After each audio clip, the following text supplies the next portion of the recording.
আমি বাইরের দেশগুলোতে যখন যাই দেখি খ্রিস্টান, ইহুদি, বৌদ্ধ এদের সাথে মিশি।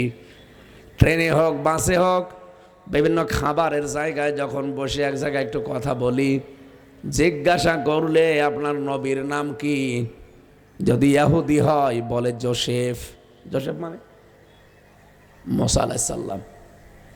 ওরা মোসা বলে না, বলে জোসেফ। নবীদের নামই পাল্টিয়ে দিয়েছে। খ্রিস্টানের সাথে যদি জিজ্ঞাসা করা হয় আপনার নবীর নাম কি, বলে যিশু। যিশু মানে ঈসা আলাইহিস সালাম।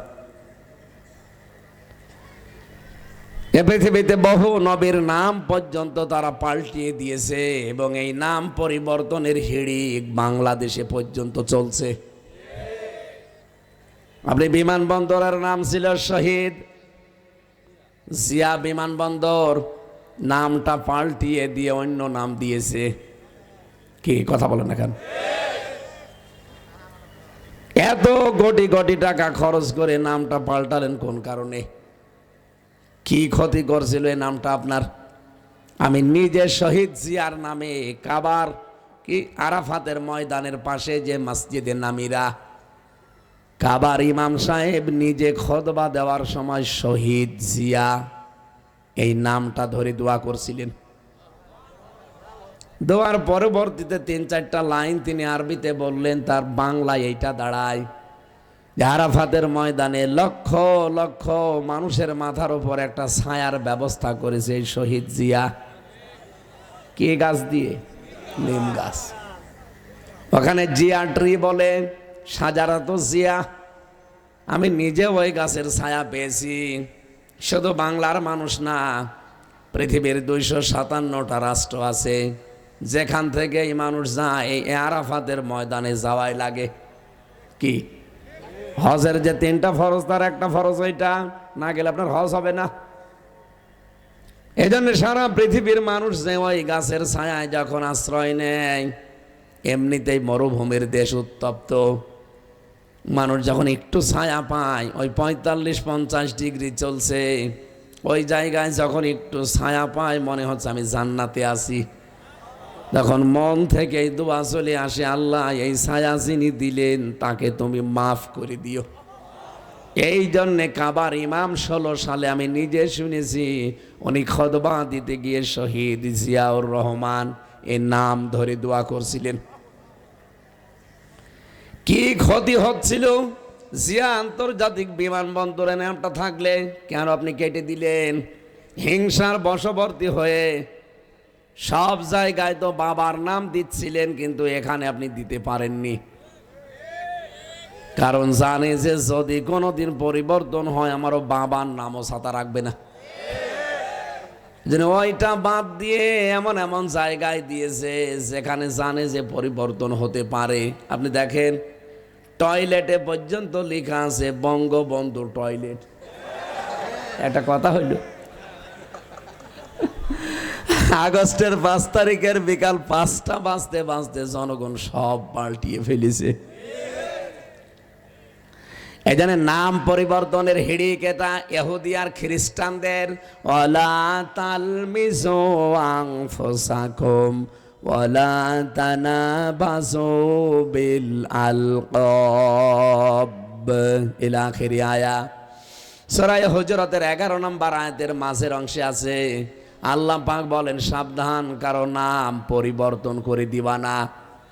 যারা নাম পাল্টিয়ে ডাকে, উলট পালট করে মানুষকে ডাকে, একজনের নাম আব্দুল কুদ্দুস, আপনি ডাকেন এই কুদ্দুস চা, এরকম মানুষ নেই? এজনের নাম যারা পাল্টিয়ে দেন, বাংলাদেশে বহু নাম পরিবর্তন করে এমন এমন অবিচার করা হয়েছে, আজ পৃথিবীর ইতিহাস পাল্টিয়ে গেছে। আওয়ামী লীগের সাবেক এমপি গোলাম মাওলা রনি আজকে একটা স্ট্যাটাস দিয়েছে, শহীদ আব্দুল কাদের মোল্লা এই লোকটা মুক্তিযোদ্ধা ছিল, অথচ তার নামটা পাল্টিয়ে কসাই কাদের দিয়ে বিচার করে আপনি তারে শহীদ করে দিলেন। কথা বলছেন এখন? তার নাম কি কসাই কাদের? আমি নিজে গিয়েছিলাম ফরিদপুরের সদরপুরে তার বাড়িতে, তার কবরও দেখে আসলাম। তার ভাইটাও বলছিল যে না, কিসের কসাই কাদের, আমার ভাইয়ের নাম আব্দুল কাদের মোল্লা।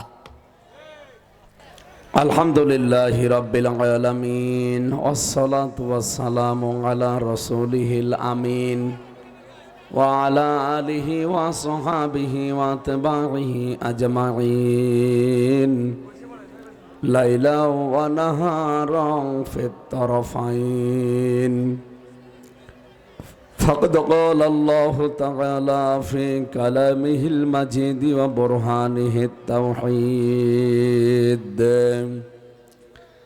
أعوذ بالله من الشيطان الرجيم. بسم الله الرحمن الرحيم. إنما وليكم الله ورسوله والذين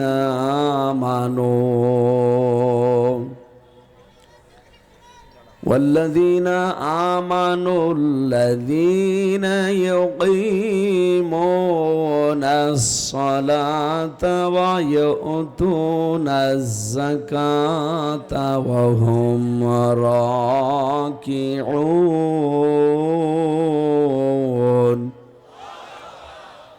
ومن يتولى الله ورسوله والذين آمنوا فإن حزب الله هم الغالبون.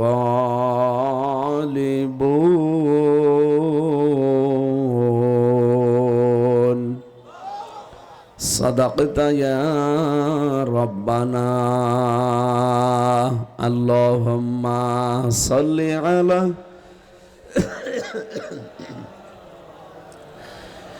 وعلى آل سيدنا.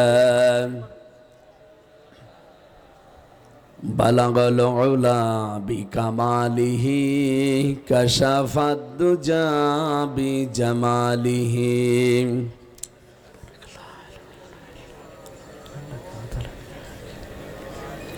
صلوا عليه وآله. আলহামদুলিল্লাহ, বাংলাদেশের ঐতিহ্যবাহী এলাকা বাগেরহাট ভট্ট কনকপুর সিদ্দিকিয়া আমিনিয়া মদিনাতুল উলুম মাদ্রাসার উদ্যোগে ২৭তম বাৎসরিক মহাবিশ্বের মহাবিস্ময় আমাদের মালিক, আমাদের মনিব, মহান রব্বুল ইজ্জাত আল জালালের মুখের পবিত্র বাণী কোরআনে কারীম। পবিত্র অনুষ্ঠানের সম্মানিত সভাপতি, হাজারো আলেমের উস্তাজ আল্লামা মোশতাক আহমেদ সাহেব, খুলনা বিভাগীয় প্রধান বেফাকুল মাদারিসিল আরাবিয়া বাংলাদেশ, মহতামিম দারুল উলুম মাদ্রাসা খুলনা, হায়াতে তাজ্জেবা সিহাতে কুল্লিয়া কামনা করছি। এখানে যারা আলোচনা রেখেছেন গতকাল এবং আজকে যারা কথা বললেন, নন্দিত মুফাসসিরে কোরআন মাওলানা আব্দুল্লাহ আল আমিন, মাওলানা আব্দুল্লাহ ইয়াহিয়া, শাইখুল হাদিস আল্লামা আব্দুল্লাহ আল নোমান চট্টগ্রাম, মাওলানা হুসাইন মাহফুজ, শিল্পী কবির বিন সামাদ, যারা আমন্ত্রণে এসেছি, আপনাদের এই মাদ্রাসার সম্মানিত পরিচালক জনাব মাওলানা হাফেজ আলী আহমেদ দামাত বারকাতুহুমুল আলিয়া, মঞ্চে বসা অত্র এলাকার এবং এই জেলার সম্মানিত ব্যক্তিবর্গ। যেহেতু আমরা 1 ঘন্টা সময় নিয়েছি, এই জন্যে সবার জন্য একবারে দোয়া করছি, ওয়ারফা'না লাকা যিকরাক। যার ঈমান যতটুকু আছে এবং যার কাজ কারবার যতটুকু আল্লাহর কাছে পছন্দ হয়, আল্লাহ যেন সে অনুযায়ী দুনিয়া আখিরাতে তার মর্যাদা আরো বাড়িয়ে দেয়। মানুষের মর্যাদা বাড়ে কিসে, সম্মান কিসে বাড়ে অনেকে জানে না, মনে করে জোর করে সম্মান পাওয়া যায়। পাওয়া যায় না।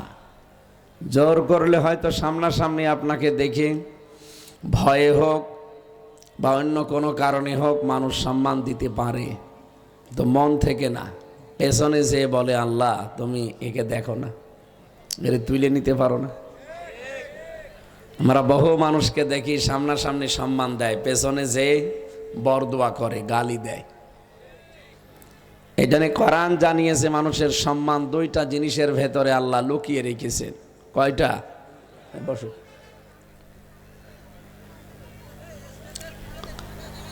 আল্লাহ পাক বলেন ইয়ারফাউল্লাহুল্লাযীনা আমানু মিনকুম ওয়াল্লাযীনা উতুল ইলমা দারাজাত।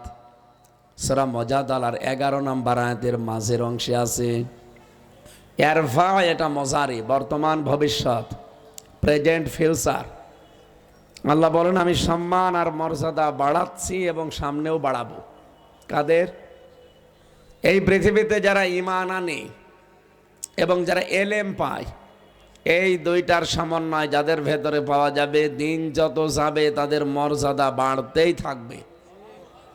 আর এই দুইগুলো নেই যাদের, হয়তো সামনাসামনি মানুষ আপনাকে ভালো কথা বলতে পারে, সম্মান দিতে পারে, কিন্তু মন থেকে সম্মান আসবে না। ইন্নাল্লাযীনা আমানু ওয়া আমিলুস সালিহাত সায়াজআলু লাহুমুর রহমানু ওয়ুদ্দা। সূরা মরিয়মের 96 নম্বর আয়াতে আছে, যারা ঈমান আনে আর ভালো কাজের আঞ্জাম দেয়, আমি আল্লাহ সৃষ্টি জগতের ভেতরে তাদের জন্য আলাদা একটা মহব্বত, ভালোবাসা পয়দা করে দিই। সুতরাং আমাদের সম্মান মর্যাদা বাড়বে আমাদের ঈমানে এবং আমাদের এলেমে। এই জন্য পৃথিবীতে সবচাইতে সম্মানিত আল্লাহর কাছে তারা, যে মানুষগুলো আল্লাহকে ভয় করে। ভয় করে কারা? যারা আলেম, যারা এলেম পেয়েছে। এলেম যারা পেয়েছে এই মানুষগুলোর সম্মান বাড়বে কখন? যখন তারা এলেম অনুযায়ী কাজ করবে। বাংলাদেশে বহু মানুষকে সামনাসামনি মানুষ ভয় করে, সম্মান দেয়, পেছনে সম্মান দিতে চায় না। তাদেরও জ্ঞান আছে, কিন্তু জ্ঞান অনুযায়ী তাদের কাজ নেই। কথা বোঝেন? এদিকে তাকান। এই জন্য জ্ঞান অনুযায়ী যদি আপনি কাজ না করেন, আপনার মর্যাদা আল্লাহ জীবনেও বাড়াবে না। অমানা যুলামু মিম্মান কাতামা শাহাদাতান ইনদাহু মিনাল্লাহ আমাল্লাহু বিগাফিলিন আম্মা তা'মালুন। সূরা বাকারা 1 নাম্বার পারার 20 নাম্বার পৃষ্ঠা 13 নাম্বার লাইনের 140 নাম্বার আয়াতের শেষের দিকে আছে। আল্লাহ পাক বলেন পৃথিবীতে তোমরা আলেম মনে করো ওই মানুষগুলোকে না। আসলাম ইসমে তাফজিল, এর চাইতে বড় শব্দ আরবিতে আর নেই। এটা সুপারলেটিভ ডিগ্রি বলা হয়। রব্বুল আলামিন বলেন আমি আল্লাহর দৃষ্টিতে সবচাইতে বড় জালেম দুনিয়ায় ওই লোকটা যার কাছে কোরআনের জ্ঞান থাকার পরেও দুনিয়ার স্বার্থে গোপন করে রাখে। আর এটা বাংলাদেশের বেশি। কথা বোঝেন? সুতরাং জ্ঞান অনুযায়ী যদি আমল আপনি করেন, নবীদের দিকে তাকান, তারা জ্ঞান অনুযায়ী আমল করেছিল না করে নাই? এই জন্য প্রত্যেকটি নবীর সম্মান মর্যাদা আকাশচুম্বী। রব্বুল আলামিন বলেন ইয়া হাসরাতান আলাল ইবাদ মা ইয়াতিহিম মির রাসূলিন ইল্লা কানু বিহি ইস্তাহজিউন। সূরা ইয়াসিনের 30 নম্বর আয়াতে আল্লাহ বলেন আমার আফসোস হয়, আমার আক্ষেপ ওই বান্দাদের উপরে, এমন কোন নবী রাসূল পাঠালাম না যার সাথে সমসাময়িক মানুষেরা ঠাট্টা করে নাই, বিদ্রুপ করে নাই। ও বাগেরহাট বাসী, বলেন তো নবীদের চরিত্র খারাপ ছিল? তারা মানুষের মাথায় লাঠি দিয়েছে, কারো জমির আইল কেটে নিয়েছে, কারো মেয়ে নিয়ে চলে গেছে। কেন তাদের ওপর অত্যাচার? একটাই কারণ, কারণ তারা জ্ঞানের ওপরে আমল করেছে। কিয়ামত পর্যন্ত যারা জ্ঞানের ওপরে আমল করতে থাকবে তাদেরও ঠিক নবীদের মতোই অবস্থা হবে। নবীদের সবচাইতে শোচনীয় অবস্থা করেছিল ওই জামানায়, তাদের নাম পর্যন্ত তারা পাল্টিয়ে দিয়েছিল। আমি বাইরের দেশগুলোতে যখন যাই দেখি খ্রিস্টান, ইহুদি, বৌদ্ধ এদের সাথে মিশি। ট্রেনে হোক, বাসে হোক, বিভিন্ন খাবারের জায়গায় যখন বসে এক জায়গায় একটু কথা বলি, জিজ্ঞাসা করলে আপনার নবীর নাম কি?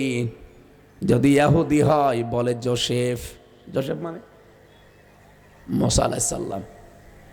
ওরা মুসা বলে না, বলে জোসেফ। নবীদের নামই পাল্টিয়ে দিয়েছে। খ্রিস্টানের সাথে যদি জিজ্ঞাসা করা হয় আপনার নবীর নাম কি, বলে যিশু। যিশু মানে ঈসা আলাইহিস সালাম। এ পৃথিবীতে বহু নবীর নাম পর্যন্ত তারা পাল্টিয়ে দিয়েছে এবং এই নাম পরিবর্তনের হিড়িক বাংলাদেশে পর্যন্ত চলছে। আপনি বিমানবন্দরের নাম ছিল শহীদ জিয়া বিমানবন্দর, নামটা পাল্টিয়ে দিয়ে অন্য নাম দিয়েছে। কি কথা বলেন না কেন? এত কোটি কোটি টাকা খরচ করে নামটা পাল্টালেন কোন কারণে? কি ক্ষতি করছিল এই নামটা আপনার? আমি নিজে শহীদ জিয়ার নামে কাবার কি আরাফাতের ময়দানের পাশে যে মসজিদে নামিরা, কাবার ইমাম সাহেব নিজে খুতবা দেওয়ার সময় শহীদ জিয়া এই নামটা ধরে দোয়া করছিলেন। দোয়ার পরবর্তীতে 3-4টা লাইন তিনি আরবিতে বললেন, তার বাংলায় এইটা দাঁড়ায় যে আরাফাতের ময়দানে লক্ষ লক্ষ মানুষের মাথার উপর একটা ছায়ার ব্যবস্থা করেছে এই শহীদ জিয়া। কে গাছ দিয়ে? নিম গাছ। ওখানে জিয়া ট্রি বলে, সাজারাত জিয়া। আমি নিজে ওই গাছের ছায়া পেয়েছি। শুধু বাংলার মানুষ না, পৃথিবীর 257টা রাষ্ট্র আছে, যেখান থেকে এই মানুষ যায় এই আরাফাতের ময়দানে যাওয়াই লাগে। কি হজের যে 3টা ফরজ, তার একটা ফরজ ওইটা, না গেলে আপনার হজ হবে না। এই জন্য সারা পৃথিবীর মানুষ যে ওই গাছের ছায়ায় যখন আশ্রয় নেয়, এমনিতেই মরুভূমির দেশ উত্তপ্ত, মানুষ যখন একটু ছায়া পায়, ওই 45-50 ডিগ্রি চলছে, ওই জায়গায় যখন একটু ছায়া পায় মনে হচ্ছে আমি জান্নাতে আছি। তখন মন থেকে এই দোয়া চলে আসে, আল্লাহ এই ছায়া যিনি দিলেন তাকে তুমি মাফ করে দিও। এই জন্যে কাবার ইমাম 16 সালে আমি নিজে শুনেছি, উনি খুতবা দিতে গিয়ে শহীদ জিয়াউর রহমান এর নাম ধরে দোয়া করছিলেন। কি ক্ষতি হচ্ছিল? জিয়া আন্তর্জাতিক বিমানবন্দরে নামটা থাকলে কেন আপনি কেটে দিলেন? হিংসার বশবর্তী হয়ে সব জায়গায় তো বাবার নাম দিচ্ছিলেন, কিন্তু এখানে আপনি দিতে পারেননি, কারণ জানে যে যদি কোনোদিন পরিবর্তন হয় আমারও বাবার নামও সাথে রাখবে না। ওইটা বাদ দিয়ে এমন এমন জায়গায় দিয়েছে যেখানে জানে যে পরিবর্তন হতে পারে। আপনি দেখেন টয়লেটে পর্যন্ত লেখা আছে বঙ্গবন্ধু টয়লেট। একটা কথা হইল, আগস্টের 5 তারিখের বিকাল 5টা বাজতে বাজতে জনগণ সব পাল্টিয়ে ফেলেছে। এই জন্য নাম পরিবর্তনের হিড়িক এটা ইহুদি আর খ্রিস্টানদের। ওয়ালা তালমিজু আনফুসাকুম ওয়ালা তানাবাজু বিল আলকাব ইলা আখিরি আয়া। সূরা হুজুরাতের 11 নম্বর আয়াতের মাঝের অংশে আছে, আল্লাহ পাক বলেন সাবধান, কারো নাম পরিবর্তন করে দিবা না। যারা নাম পাল্টিয়ে ডাকে, উলট পালট করে মানুষকে ডাকে, একজনের নাম আব্দুল কুদ্দুস, আপনি ডাকেন এই কুদ্দুস চা, এরকম মানুষ নেই? এই জন্য নাম যারা পাল্টিয়ে দেন, বাংলাদেশে বহু নাম পরিবর্তন করে এমন এমন অবিচার করা হয়েছে, আজ পৃথিবীর ইতিহাস পাল্টিয়ে গেছে। আওয়ামী লীগের সাবেক এমপি গোলাম মাওলা রনি আজকে একটা স্ট্যাটাস দিয়েছে, শহীদ আব্দুল কাদের মোল্লা এই লোকটা মুক্তিযোদ্ধা ছিল, অথচ তার নামটা পাল্টিয়ে কসাই কাদের দিয়ে বিচার করে আপনি তারে শহীদ করে দিলেন। কথা বলছেন এখন? তার নাম কি কসাই কাদের? আমি নিজে গিয়েছিলাম ফরিদপুরের সদরপুরে তার বাড়িতে, তার কবরও দেখে আসলাম। তার ভাইটাও বলছিল যে না, কিসের কসাই কাদের, আমার ভাইয়ের নাম আব্দুল কাদের মোল্লা। আর আপনি নাম পাল্টিয়ে তারে দুনিয়া থেকে বিদায় করে দিলেন। এই যে শবে বরাতের নাম শুনি আমরা, মাত্র আর একটা দিন আছে, নেসফে শাবান বলা হয় যেটাকে, হযরতে আয়েশা থেকে বর্ণিত, নবীজি জানিয়েছেন প্রথম আসমানে আল্লাহ এ রাতে এসে আমাদেরকে ডাকতে থাকবেন যে মাফ যদি পেতে চাও আমি আল্লাহকে বলো, আমি আল্লাহ মাফ করে দেব। কিন্তু দুই প্রকার মানুষকে আমি আল্লাহ এই সবে বরাতে, সবে কদরে মাফ করব না। এক নম্বরে যারা মানুষ হত্যাকারী। এই কথা বলছেন।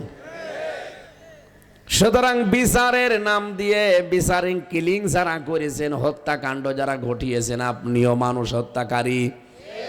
সবে বরাত, সবে কদর না, আরশের পায়া ধরে কাঁদলেও আপনাকে আল্লাহ মাফ করবে না। যাকে হত্যা করেছেন তার বাবা মার কাছে, তার সন্তানের কাছে, তার স্ত্রীর কাছে আপনাকে আগে বলা লাগবে। সে লোকটা বারবার যখন যাবেন ফাঁসির কাস্টে, যেদিন যাবেন ওই দিনও সন্ধ্যাবেলায় তিনি ইফতারি করার পরে চা খাচ্ছিলেন, তার স্ত্রীকে নাম ধরে ডাকতেন পিয়ারি। যে সাক্ষাৎ শেষ সাক্ষাতে গেছে, বলছে তুমি এখন চা খাও আবালা করে। বলছে পিয়ারি আমি রোজা ছিলাম, কিছুক্ষণ আগে ইফতারি করে, যেহেতু আর 3 ঘন্টা পরে 10টায় আমার ফাঁসি, এখন বাজে 7টা, আমি প্রস্তুতি নিয়ে আসি, এই চাটাই আমার শেষ খাবার। তুমি যতগুলো হক আমার উপরে ছিল আমি আদায় করতে পারি নাই, মাফ করে দিও। ওনার স্ত্রী পরবর্তীতে চিঠিটা যে কথাগুলো বলেছে চিঠি আকারে ফাঁস করেছে, আমরা দেখেছি, ওটা ইন্টারনেটে এখনো আছে। মনে হচ্ছে যে উনি শ্বশুর বাড়ি যাবে, রেডি হয়ে বসে আছে। ওই দিন স্ত্রীকে বলেছিল পৃথিবীর মানুষকে জানিয়ে দিও, আমি তো আর কথা বলতে পারলাম না, যে কসাই কাদের আর আব্দুল কাদের মোল্লা এক জিনিস না।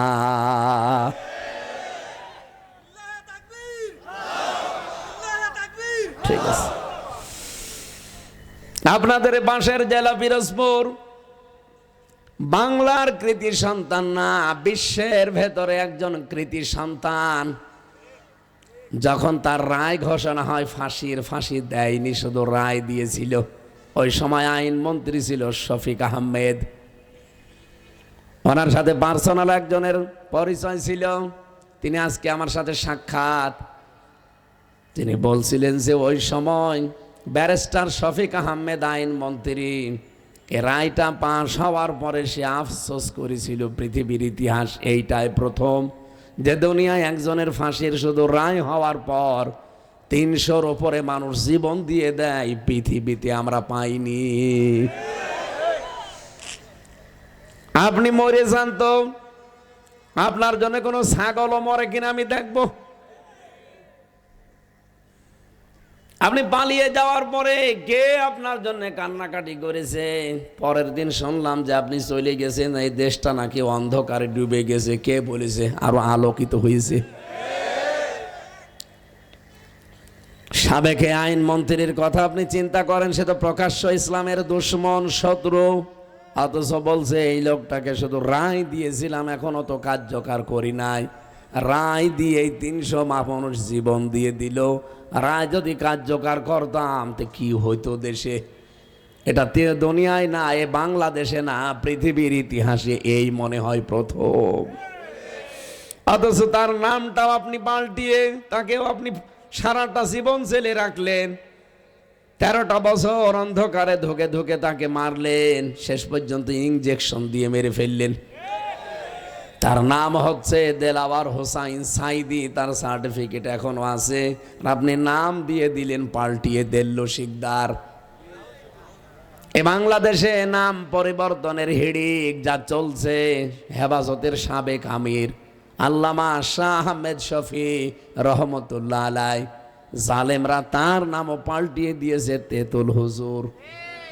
এই কথা বলছে না কেন? হযরত ইব্রাহিম নবীর নাম তারা পাল্টিয়ে দিয়েছে আব্রাহাম। আমি ইহুদিদের সাথে যখন কথা বলেছি, জিজ্ঞাসা করি, তখন ওরা আব্রাহাম বলে। কে ইনি? আমরা যারে ইব্রাহিম বলে ডাকি তারে ওরা আব্রাহাম বলে। এই জন্য নাম পাল্টানোর, এই পরিবর্তনের এই ইতিহাস, এই চর্চা বন্ধ করা লাগবে। কারণ যারা নাম পরিবর্তন করার এই অভ্যাস তৈরি করে, এরা যদি তওবা না করে, আল্লাহ পাকে আয়াতের শেষের দিকে জানিয়েছে ওয়ামাল্লামে ইয়াতুব ফাউলাইকা হুমুজ জালিমুন। যারা নাম পাল্টায় মানুষের, এরা যদি তওবা না করে, ফিরে না আসে, পরিবর্তন না হয়, এরা যদি না থামে, এরা জালেম হয়ে মারা যাবে। আর বাংলাদেশে তাই যাচ্ছে। এই জন্য নাম পরিবর্তনের হেডেক বন্ধ করা দরকার। আমি যে কথা তুলেছিলাম, পৃথিবীতে সত্যি যদি আপনি এলেম অর্জন করার পরে ওই অনুযায়ী কাজ করতে পারেন, ওই জামানায় যেমন নবীদের ওপরে হয়েছিল, নামও পাল্টিয়েছিল, আপনার নামও পাল্টিয়ে জালেমরা দিতে পারে। এই জন্য আমাদের সম্মান আর মর্যাদা কোথায় আমরা অনেকে জানি না। এর প্রথম কারণ ঈমান, 2 নম্বরে এলেম। আল্লাহ এই দুইটাই যেন আমাদের দান করেন, বলেন আমিন। এই জন্য যাদের জন্য দোয়া করলাম, এই মানুষগুলোর ঈমান এবং তাদের আমল এলেম অনুযায়ী যেন দুনিয়ায় হয়, আল্লাহ সে অনুযায়ী যোগ্যতা, মর্যাদা, সম্মান 2 জগতে যেন বাড়ান, বলেন আমিন। প্রশাসনের ভাইরা এসেছেন, আপনাদের থানার ওসি সহ যারা দায়িত্বে আছেন শৃঙ্খলার, আল্লাহ রাব্বুল আলামিন এই মানুষগুলোকে হায়াতে তাজ্জেবা সিহাতে কুল্লিয়া দান করুন। এই পোশাকটার উপরে মানুষের এখনো ঘৃণা যায়নি, আর এটা স্বাভাবিক, কারণ ওনারা যা করেছে সবাই না, কিছু কোলাঙ্গার অফিসার ছিল। এই মানুষগুলো যা করেছে প্রশাসনে, আজকে প্রধান উপদেষ্টা আয়না ঘর দেখতে গিয়ে কেঁদে ফেলেছি। ব্রিফিং করছে সাংবাদিকদের সামনে, এই বলে যে এটা তো মুরগির ঘরও এর চাইতে বড় হয়। মুরগি, হাঁস মুরগি যেখানে থাকে সেই ঘরও তো এর চাইতে বড় হয়। আমি যেহেতু নিজে 10 দিন ছিলাম মিনিটায়, তাও বড়টাই না, এদিকে 3.5 হাত, এদিকে 1.5 হাত, এতটুকু জায়গা। আজকে আপনারা কারেন্টের শর্ট দেয় যে চেয়ারে বসে, সেটা দেখতে পাচ্ছেন। আর আমারে নিজে বসিয়েছিল, আমারে শর্ট দেয়নি, আমারে নখ তোলার জন্য বসিয়েছিল। নখ তুলে নেবে পায়ের আর হাতের, আর এই চেয়ারের ওপরে লাগিয়ে ক্লিপ দিয়ে হাত আর পা আর গলা আটকিয়ে দেয়। দিয়ে ওদের এমন একটা মেশিন আছে পার সাথে হাতের সাথে মিল করা, শুধু আপনার সামনে ধরে সুইচ টিপ দেবে, একবারে এই পার হাতের এই 20টা আঙ্গুলের নখ খুলে চলে যাবে। আরে নখ খুলে নিলে তো ছেড়ে দিলে হয় না, ওর উপর আবার লবণ দিয়ে দেয়। আমার আগে একজনকে এই অবস্থা করে আমারে নিয়ে গেছে, আমারে বলছে একবার শুধু ওই চেয়ারে টিপ দেব, 1 মিনিটে 120 বার ঘুরবে। 1 মিনিটে যদি আপনি চেয়ারে বসে 120 বার ঘোরেন, বলেন তো আপনি মনে হবে 1 মিনিট পরে 3-4টি দুনিয়া দেখতে পাচ্ছি। হাসতেছেন আপনি, ঠেলা তো টের পাওনি।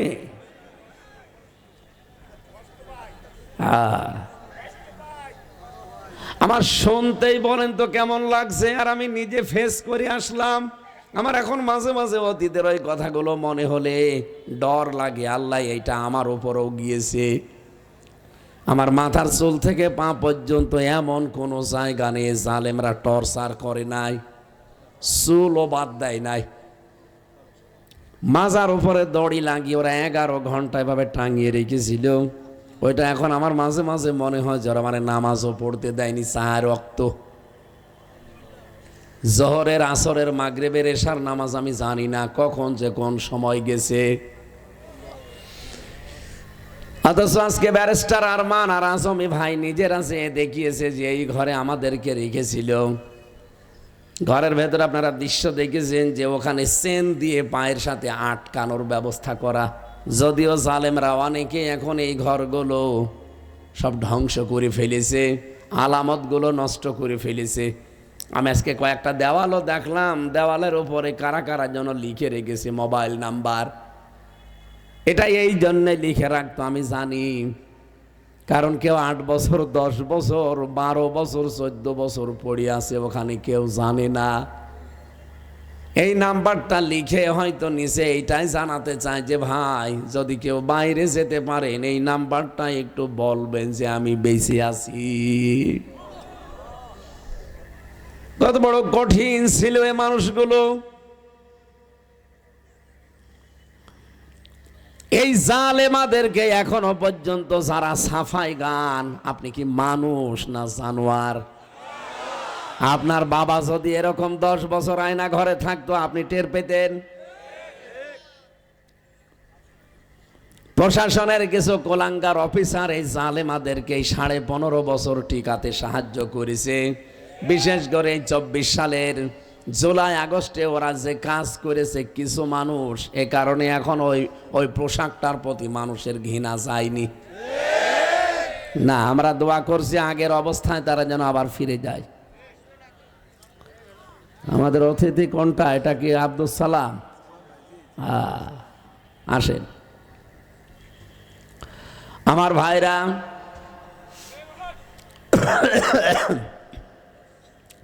আমি যে কথাটা তুলেছিলাম, প্রশাসনের ওপরে যে এই রাগটা এখনো মানুষের আছে, রাগ আস্তে আস্তে দূর করা লাগবে ভাই। ওনাদের যে কষ্ট আমরা বাস্তবে নিজেরা দেখেছি। যদিও কিছু বললাম আছে, তো এখন অন্তত যারা আছে বড় অফিসারগুলো আমার মনে হয় পাল্টিয়ে ফেলা দরকার। কারণ 100 জনের 90 জন এখনো ওই মানুষগুলো আছে যারা এই 15.5 বছরে জালেমদেরকে টিকিয়ে রাখার জন্য চেষ্টা চালিয়েছিল।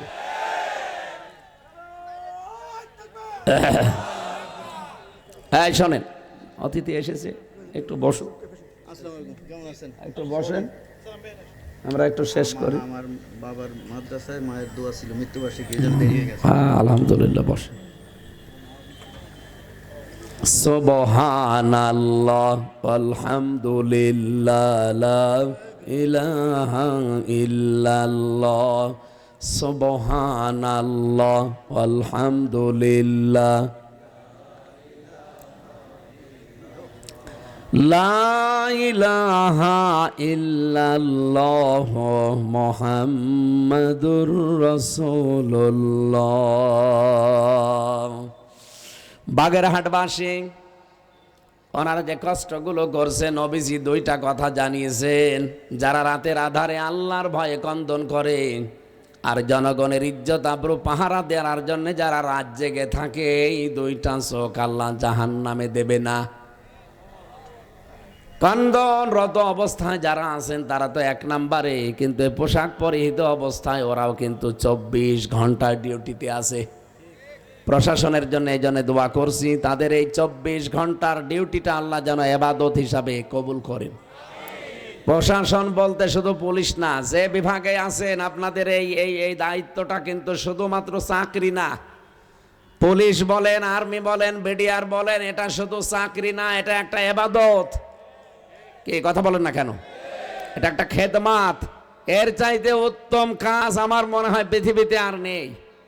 অনেক ভালো কাজ, কিন্তু কাজটা লাইন মতো করা লাগবে।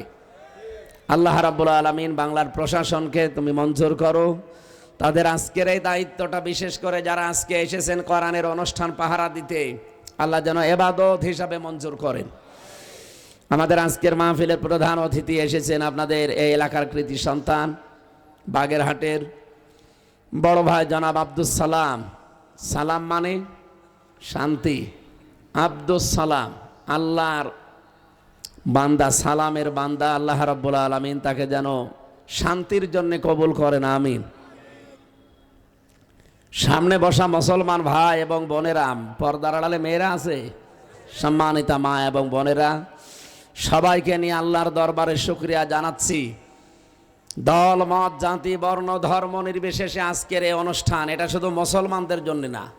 মুসলমানদের জন্যে না। অনেক মানুষ এই কথা বলেন, কি নিয়তে বলেন আমি জানি না, যে ধর্ম যার যার উৎসব সবার। না, এটা ঠিক না।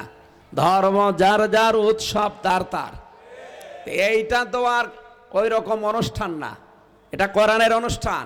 আর কোরআন হচ্ছে মানব জাতির জন্য, যেই মানুষ তার জন্য। আপনি কি বলতে পারবেন হিন্দু মানুষ না? বলেন না কেন? খ্রিস্টান মানুষ না? আল্লাহ বলেন ওয়ালাকাদ কাররামনা বানি আদম। বনি আদম সন্তানকে আমি সম্মান দিয়েছি। এখানে বলেন নাই যে মুসলমানকে, না, মানুষ যারা তাদেরই সম্মান আছে। অথচ 15.5 বছরে আল্লাহর বানানো এই মানব সন্তান সবচাইতে সম্মানিত যারা, তাদের সম্মানগুলো নিয়ে বেশি সিনিমিনি খেলা হয়েছে। আগামী থেকে যেন মানব জাতির সম্মান নিয়ে কেউ সিনিমিনি খেলতে না পারে সেই ব্যবস্থা আমাদের করা লাগবে। কথা বলছেন আমার? জালেমরা চেয়ারে বসলে প্রথমে 2টা কাজ করে। সূরা নমলের 34 নম্বর আয়াতে আল্লাহ জানিয়েছেন, দেখেন তো এই দেশে মেলে কিনা। ইন্নাল মুলুকা ইযা দাখালু ক্বরিয়াতান আফসাদুহা ওয়া জাআলু ইজ্জাতা আহলিহা আযিল্লা। 1 নম্বরে জালেমরা ক্ষমতায় বসলে বিশৃঙ্খলা, অরাজকতা, দুর্নীতি, এই 3টা কাজ করে। এই 3টার অর্থই ফাসাদ। দুর্নীতি বলেন, বিশৃঙ্খলা বলেন, অরাজকতা বলেন, এগুলোর সব আরবি কি? আরো জোরে বলেন। আপনি তাকান, এই 15.5 বছরে কত ফাসাদ, কত দুর্নীতি, কত অরাজকতা তৈরি করেছিল, মানুষ ঘর থেকে বেরোতে পারতো না। চাচা এরশাদে যেন আক্ষেপ করেছিল যে ঘরে থাকলে খুন, বাইরে থাকলে গুম। আমার বিশ্ববিদ্যালয়ের 2টা ভাই অলিউল্লাহ মোকাদ্দাস কুষ্টিয়ার ভার্সিটির হারিয়ে গেছে, গুম হয়ে গেছে, আজ প্রায় 10 বছর হয়ে গেল, এখনো পর্যন্ত তারা ফিরে আসে নাই। কত মানুষ ওই আয়না ঘরে এখন দেখতে পাচ্ছি, শুনতে পাচ্ছি, এখন আমরা বুঝতে পারছি যে জালেমরা কত নির্দয় ছিল। আমার মনে হয় আজকে প্রধান উপদেষ্টা যেটা করেছে, এটার দ্বারা বাংলাদেশ না বিশ্বের মানুষের ভেতরে এই জালেমদের প্রতি একটা নতুন ঘৃণা তৈরি হয়েছে, যে মানুষ এরকম কঠোর হতে পারে। বাগেরহাটবাসী, যেহেতু সম্মান আমাদেরকে আল্লাহ দিয়েছেন, আমরা মুসলমান হই আর হিন্দু হই, জাতিতে যাই হই না কেন, মানুষ তো আমরা। বিশ্বনবী একবার মসজিদে নববীতে বসে আছেন, সামনে দিয়ে একটা লাশ যাচ্ছে, নবীজি দাঁড়িয়ে গেলেন। সাহাবীরা বলে, হুজুর দাঁড়াবেন না, এটা ইহুদির লাশ। নবীজি বললেন, ইহুদি তাতে কি হয়েছে, ও তো আল্লাহর বান্দা মানুষ। রব্বুল আলামিন এত সম্মান আমাদেরকে দিলেন মানুষ বানিয়ে, তাদের সম্মান নিয়ে এই পৃথিবীতে যারা বিশৃঙ্খল পরিবেশ তৈরি করে রাখলেন, তাদেরকে শান্তিতে থাকতে দিলেন না। আল্লাহ রব্বুল আলামিন তাদেরও দুনিয়া আখিরাতের শান্তি কেড়ে নিয়েছে। 2 নম্বরে জালেমদের কাজ হচ্ছে ওয়াজালু ইজ্জাতা আহলিহা আযিল্লা। ওই দেশে যারা সম্মানিত মানুষ, সর্বজন যারা শ্রদ্ধাভাজন ব্যক্তিত্ব, তাদেরকে তারা সবচাইতে বেশি অপমান করে। আপনি বাংলাদেশের দিকে তাকিয়ে দেখেন তো, এদেশে যাদেরই মানুষ সম্মান দিত, দল মত নির্বিশেষে সবাই, এ জালেমরা তাদেরকে সবচাইতে বেশি অপমান করেছে। খালেদা জিয়াকে সবাই সম্মান দিত দল মত নির্বিশেষে, অথচ এই মহিলাকে বাড়ি থেকে পর্যন্ত এক কাপড়ে বের করে দিয়েছে। এতিমের মাল আত্মসাৎ করেছে, এই মিথ্যা মামলা দিয়ে তারে 6টা বছর জেল খাটিয়েছে। কথা বলে না কেন? আল্লামা সাঈদীকে সম্মান দেয় না কে? শয়তানও মনে হয় সম্মান দেয়। অথচ তার নামে ধর্ষণ মামলা পর্যন্ত দিয়েছিল।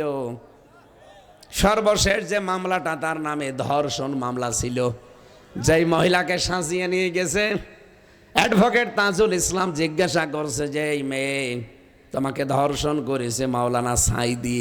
বলে জি হ্যাঁ। তা তোমার জন্ম তারিখ কত, কত সালে তোমার জন্ম? বলছে 1975 সালে। ধর্ষণ করেছে কত সালে? 1971 সালে। অ্যাডভোকেট তাজুল ইসলাম ওই দিন বলেছিল, বিচারপতি এই নোটটা একটু লেখেন, এর জন্ম 75-এ, ধর্ষণ করেছে 71-এ, ওটা কি রুহের জগতে? এই ছিল মামলা দেশে, তাও সম্মানিত মানুষদের বিরুদ্ধে। আমার বিরুদ্ধে মামলা দিয়েছিল, আমি নাকি সংসদ ভাঙতে কাকে পাঠিয়েছি, তাও তরবারি নিয়ে।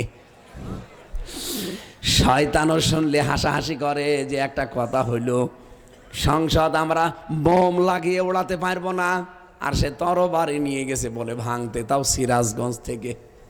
এই মিথ্যা অবৈধ মামলা দিয়ে 3টা বছর ওর আমার জীবন থেকে কেড়ে নিল। কথা বলেন না কেন? আপনি এমন কোন সম্মানিত মানুষ বাংলাদেশে দেখান যার উপরে টর্চার হয়নি। ওয়াজাআলু ইজ্জাতা আহলিহা দিল্লাহ। আল্লাহ বলেন সম্মানিত মানুষদেরকে জালেমদের দ্বিতীয় টার্গেট থাকে কি করে অপমান করা যায়। তার মানে কোরআনে বর্ণিত সূরা নমল 19 নম্বর পারা 18 নম্বর পৃষ্ঠা 9 নম্বর লাইনের 34 নম্বর আয়াতের মাঝের অংশে এটা আছে।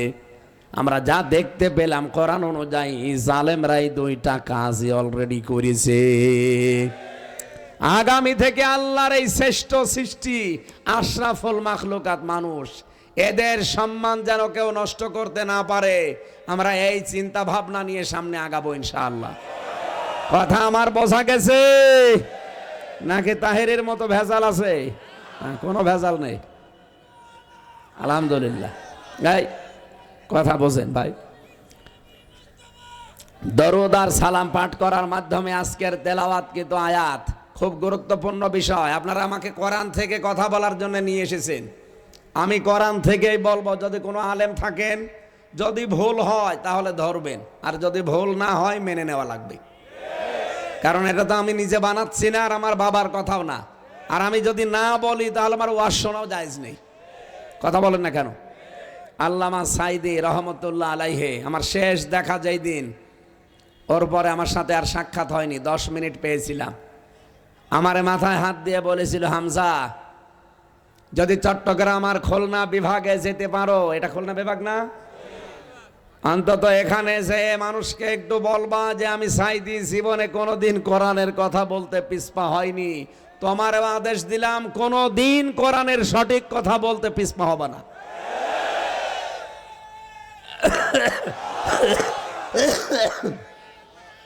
এই কথা শোনেন আগে ভাই, আমার তো মনে হয় যে এখনো ওনার হাত আমার মাথায় লেগেই আছে। এই জন্য যা বলবো যদি আলেমরা মেনে নেয়, আপনাকে মেনে নেওয়া লাগবে। আর যদি ভুল হয় তখন বলবেন যে এটা ভুল হচ্ছে, এরকম ব্যাখ্যা দুনিয়ায় নেই। আমি আয়াত, পারা, পৃষ্ঠা, লাইন, রুকু, সূরার নাম, তাফসীরের নাম, হাদিসের কোন পাতায় কত পৃষ্ঠায় সব বলে দিচ্ছি, রেকর্ড করে নিন, বাড়ি যেয়ে মিলাবেন। সত্যি আমি আমার মন থেকে কথা বলছি, এদিক ওদিকে টেনে নিয়ে যাবেন না। খুব গুরুত্বপূর্ণ বিষয় বললাম না? আজকের আলোচনার বিষয় অভিভাবক। কি বললাম? আমাদের সামনে অভিভাবক দরকার না দরকার নেই?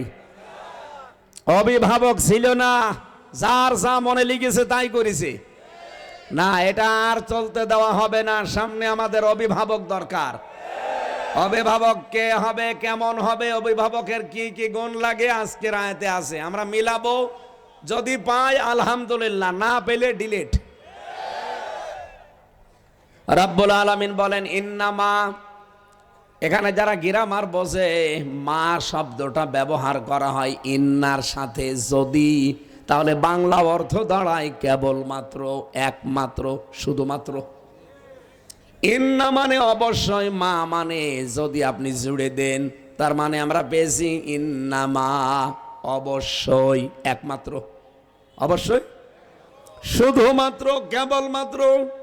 ওয়ালিয়ুকুম, তোমাদের অভিভাবক, তোমাদের বন্ধু, তোমাদের দায়িত্বশীল হবে। এই পৃথিবীতে 3 জনের নাম আমরা আয়াতে পেয়েছি। সবাইকে যেহেতু কবরে যাওয়া লাগবে, এই জন্যে বলছি মিলিয়ে নেন। দুনিয়ায় যেই কয়দিনই বেশি আছেন, আপনার বন্ধু, আপনার অভিভাবক, আপনার দায়িত্বশীল হতে হলে কয়জন? আরো জোরে। আল্লাহ রাব্বুল আলামিন বলেন 1 নম্বরে আল্লাহ। এখানে আল্লাহ কিন্তু কম দিয়েছেন, কা দেয়নি, যে আমার জন্য শুধু না, কম আমাদের সবার জন্যে, তোমাদের সবার জন্যে অভিভাবক এই পৃথিবীর ময়দানে 3 জনের একজন আমি আল্লাহ। 2 নম্বরে ওয়া রাসূলুহু, আমার রাসূল তোমাদের অভিভাবক, বন্ধু, গাইডলাইন দাতা। 3 নম্বরে ওয়াল্লাযীনা আমানু, এ পৃথিবীতে যারা ঈমানদার আছে তারা তোমাদের অভিভাবক, পথ প্রদর্শক। তারা তোমাদের বন্ধু হবে, তারা তোমাদের দায়িত্বশীল হবে। তাহলে কয়জন পেলাম? 1 নম্বরে আল্লাহ, 2 নম্বরে রাসূলুল্লাহ, 3 নম্বরে ইমানদার। এখন ইমানদার কারা? বাংলাদেশে তো আমরা 96% ইমানদার দাবি করি।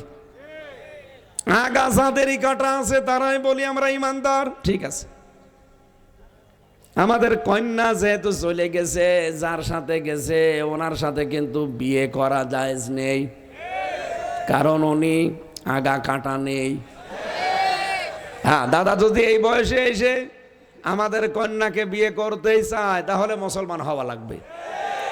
আর আমি কি এটা বানালাম? সূরা বাকারার 221 নম্বর আয়াতের মাঝের অংশে আছে, 2 নম্বর পারা 14 নম্বর পৃষ্ঠা 4 নম্বর লাইনে আছে, ওয়ালা তুনকিহুল মুশরিকিনা হাত্তা ইউমিনু। যতক্ষণ মুশরিক পুরুষ ঈমান না আনবে, মুসলমান না হবে, ততক্ষণ কোনো মুমিনা নারীর তার সাথে বিয়ে করা জায়েজ নেই।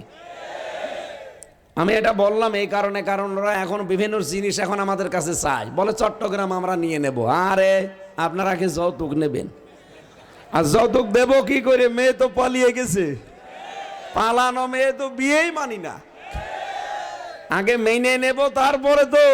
আর যার সাথে গেছে তার সাথে মানবো কি করে? ওখানে ফুল হাতা, আর আমরা হাফ হাতা। হাফ হাতার সাথে ফুল হাতা চাই? যাবে না। সুতরাং ওনারে হাফ হাতা হওয়া লাগবে। উনি যেহেতু ফুল হাতা, কালকে দেখেননি ম্যাক্রো কি করেছে? হাত মিলাতে যাচ্ছিল, দামই দেয়নি, ফুল হাতা হবে না। হাফ হাতা হয়ে আসেন, তারপর আপনার সাথে হাত মিলাবো। এই অপমানটা সারা ভারতবর্ষ এখন অপমান বোধ করছে। আরে ম্যাক্রোর মতো মানুষ, হ্যাঁ, ফুল হাতা বলে দামই দিল না। এই জন্য দাদা যদি শেষ বয়সে এসে কিছু করতে চান, আপনাকে মুসলমানই দেওয়া লাগবে। আর আপনার যা বয়স, এখন আমরা হাজাম পাবো কোথায়? কারণ এই পাকা মোতা সওয়ালের মুসলমানি দিতে গেলে আমার মনে হয় বুড়ো হাসাম লাগবে। আর কেউ তো চোখ খুলেও জিনিস কাটতে পারবে না, চোখ বন্ধ করে কাটা লাগবে। এখন বুড়ো মানুষ চোখ বন্ধ করে কাটতে দেবেন, শেষে আগা কাটতে যে গোড়া কেটে বাদ দিয়ে দেবে। এই জন্য আমার মনে হয় এই বয়সে রিস্ক না নেওয়াই ভালো। যেভাবে আছেন থাকেন।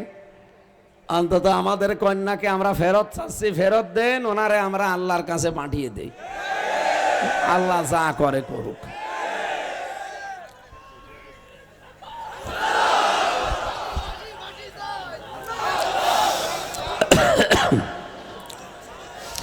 আল্লাহ রাব্বুল আলামিন জানিয়েছেন, ইমানদার যারা, তাদের ভেতরে 3টা কোয়ালিটি লাগবে। এই এদিকে তাকান।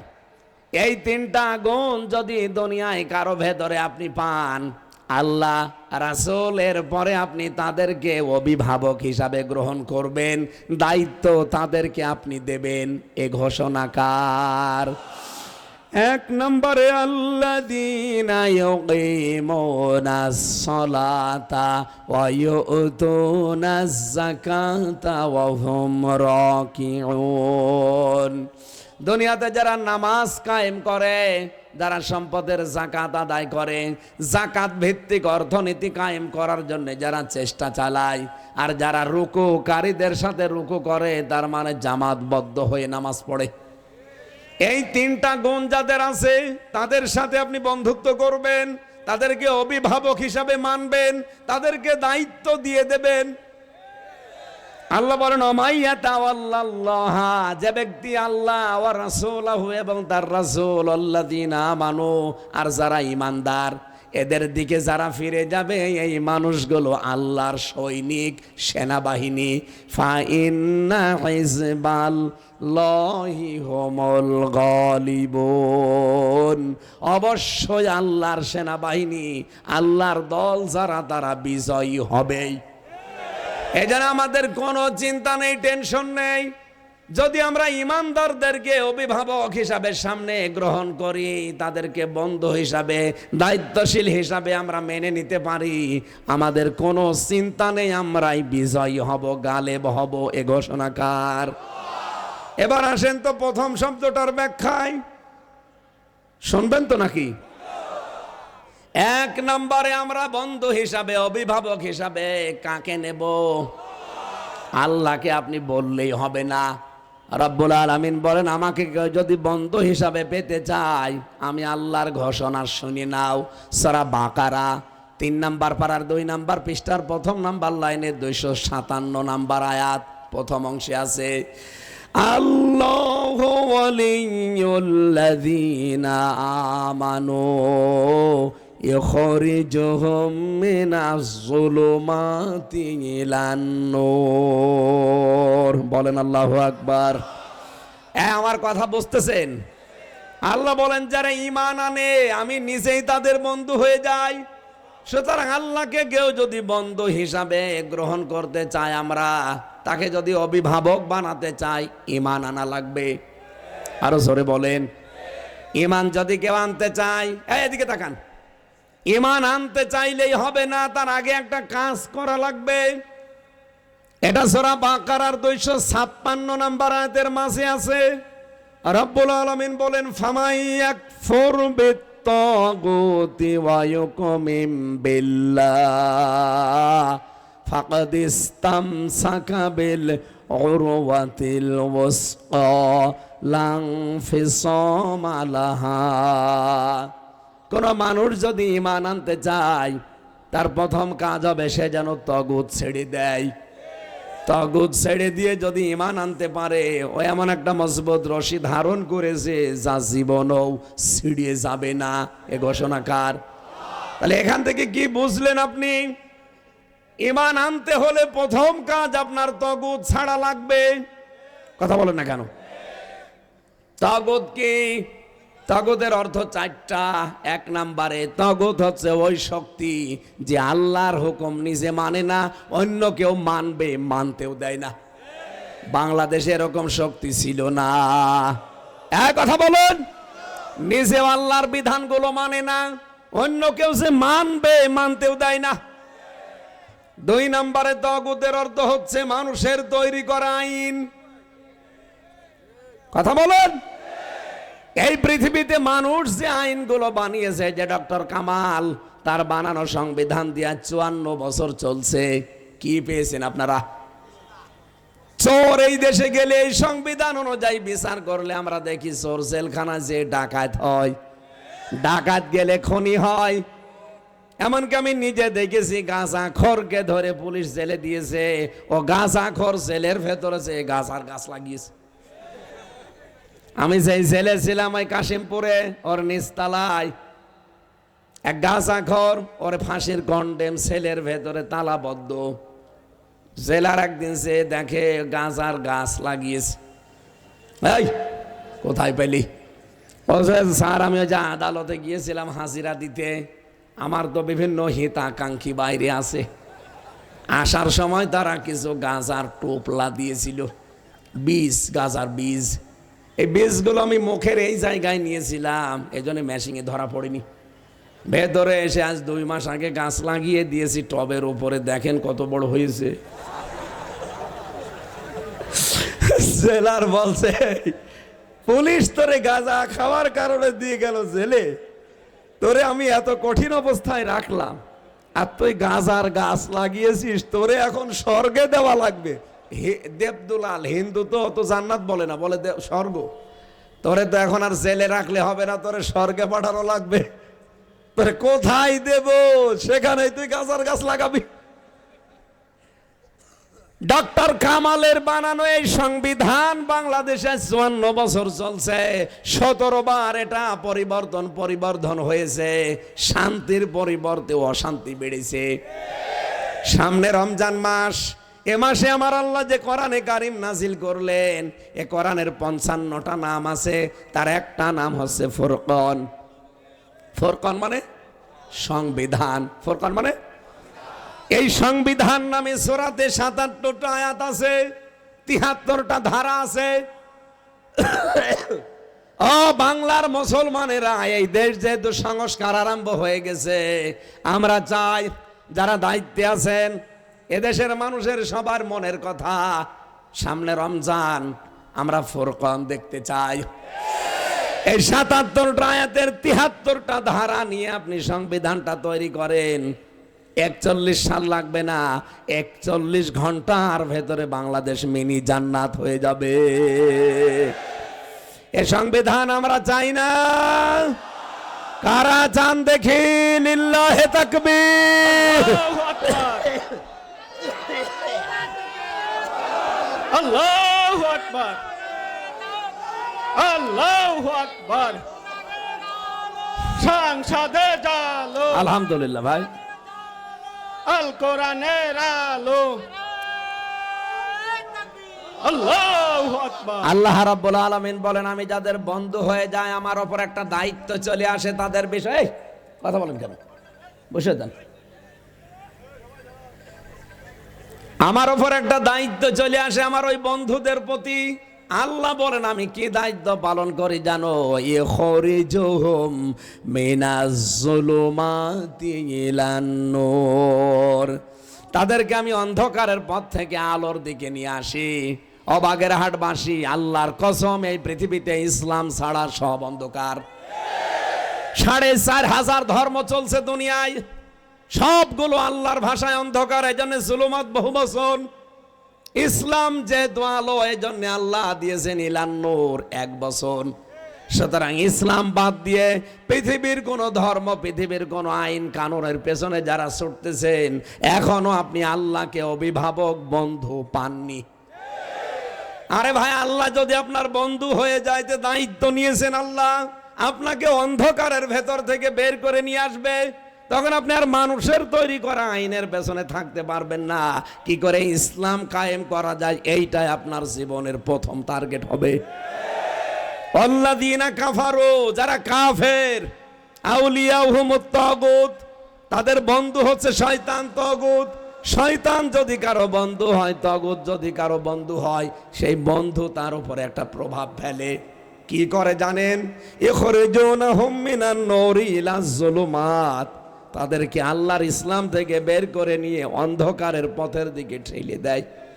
সুতরাং আপনি যখন দেখবেন যে ইসলাম আপনার ভালো লাগছে না, ইসলামের নিয়ম নীতি আপনার ভালো লাগে না, ইসলামী অর্থনীতি ভালো লাগে না, ইসলামের সমাজনীতি ভালো লাগে না, ইসলামের রাজনীতি ভালো লাগে না, আপনি মানুষের তৈরি করা নিয়ম নীতির দিকে চলে যাচ্ছেন, আপনি বিশ্বাস করে নিতে পারেন শয়তান আপনার বন্ধু হয়ে গেছে। এই যে তারেক সাহেব, তারেক না, ইনি যদি এখন বাড়িতে যে স্ত্রীকে সালাম দেয়, ওনার বউ যদি সালামের জবাব না দিয়ে বলে ওই শুকুরের বাচ্চা, ওনার রাগ হবে না? না, ওনারা যদি শুকুরের বাচ্চা, কুকুরের বাচ্চা, এমনকি আমিও যদি এখন বাড়ি যাই, ম্যাডাম যদি বলে কুকুরের বাচ্চা, আমি রাগ করব না। আমি চিন্তা করে দেখবো আমার শিক্ষিতা বউ, ধার্মিক বউ, জীবনে কোনোদিন আমার মুখের উপরে চোখ তুলে কথা বলে না, আর আজকে আমারে গালি দেয় শুকুরের বাচ্চা বলে, অবশ্যই এর জিনে ধরেছে। জিনে না ধরলে তো অন্তত গালি দেওয়ার কথা না। আপনি যখন দেখবেন আল্লাহর ইসলাম বাদ দিয়ে, আল্লাহর ইসলামের যে রাজনীতি, এইটা বাদ দিয়ে মানুষের তৈরি করা নিয়মের দিকে আপনি ছুটে যাচ্ছেন, আপনি বুঝবেন যে আপনি স্বাভাবিক নেই, আপনাকে জিনে ধরেছে। জিন মানে এত সহজ ভাবে বোঝানোর পরও যদি কেউ বলেন যে না আমি বুঝি না, এদিকে আসেন, এমন চড় দেব কানের নিচে, সব বুঝে ফেলবে।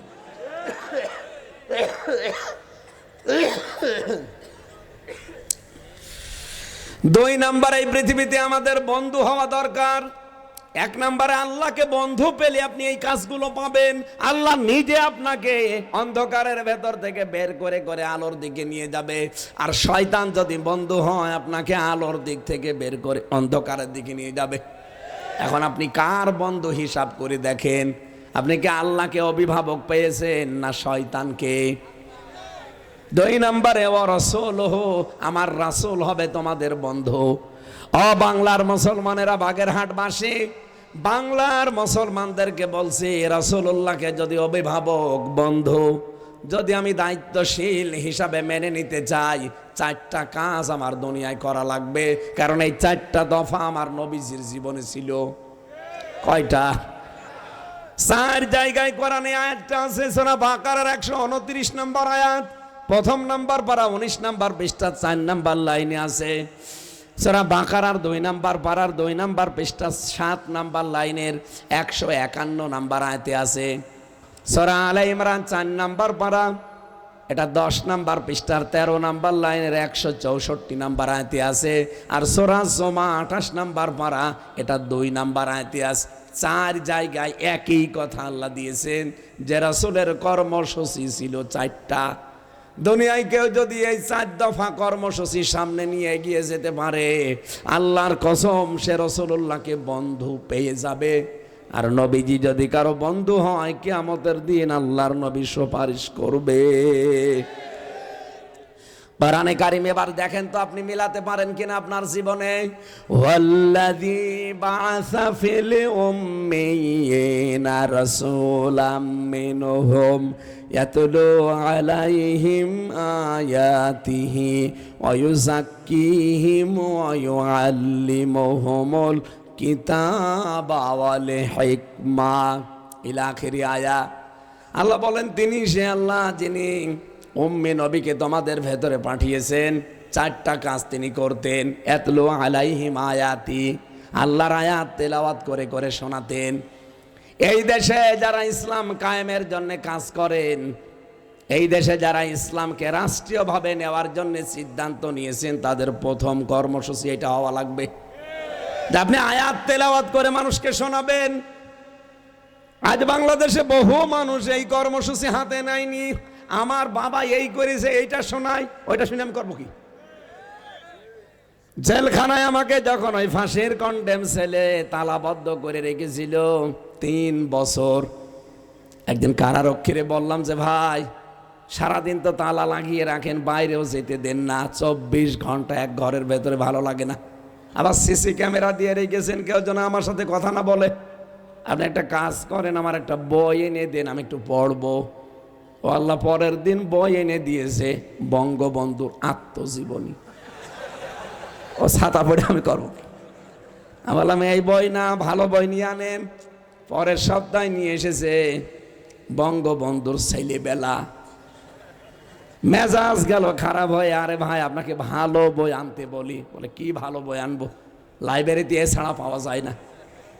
ভালো বই এবার নিয়ে আনবেন। পরের দিন নিয়ে এসে বঙ্গবন্ধু চীন সফর। একটা গালি দিয়ে দিলাম, কারণ নাম তো মালায়নের নাম। বললাম আপনার আসার দরকার নেই, আমার দায়িত্বে যদি মুসলমান কারারক্ষী আসে তারে আমি বলবো। ওই দিন বলেছিলাম যে ভাই বই যদি এরকম দিতে চান তে আমার ফাঁসি চাই, এই বইটা দিতে পারেন না। বলে ওই বই পড়তে নেই।